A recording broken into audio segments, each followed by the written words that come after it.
কলম বিরতি কার্যক্রমের অংশ হিসেবে বৃহস্পতিবার সকাল 10টা থেকে বিকেল 3টা পর্যন্ত বন্ধ ছিল আগারগাঁওয়ের রাজস্ব বোর্ডের দাপ্তরিক কর্মকাণ্ড। এনবিআরকে আলাদা করে জারি করা অধ্যাদেশ বাতিলের প্রতিবাদে ঢাকার বাইরে আঞ্চলিক কার্যালয়গুলোতেও এই কর্মসূচি পালন করা হয়। জাতীয় রাজস্ব বোর্ডের মতো দেশের বিকেলে রাজস্ব বোর্ড ভবনে আয়োজিত সংবাদ সম্মেলনে এনবিআর সংস্কার ঐক্য পরিষদের পক্ষ থেকে জানানো হয়, শনিবারও সকাল 10টা থেকে দুপুর 3টা পর্যন্ত চলবে কলম বিরতি। তবে আগের মতোই আন্তর্জাতিক যাত্রী সেবা, রফতানি, বাজেট প্রণয়ন এই কর্মসূচির আওতার বাইরে থাকবে। গতকালের ধারাবাহিকতায় আজকেও কলম বিরতি কর্মসূচি পালন করা হয়েছে। 17ই মে শনিবার সকাল 10টা থেকে 3টা পর্যন্ত একইভাবে এই কলম বিরতি চলমান থাকবে।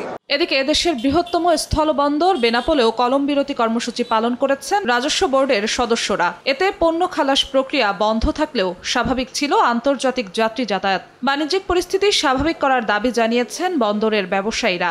পোর্টে যে সমস্ত মালগুলো রয়েছে, পণ্যগুলো রয়েছে, সেগুলো আমরা সঠিক সময়ে ডেলিভারি দিতে পারছি না। দ্রুত সমাধান করুক, এটাই আমরা ব্যবসায়ীরা আশাবাদী। বন্দর সূত্র জানিয়েছে, কলম বিরতি কর্মসূচির প্রভাবে আমদানি পণ্য থেকে 2 দিনে প্রায় 20 কোটি টাকা রাজস্ব হারিয়েছে সরকার।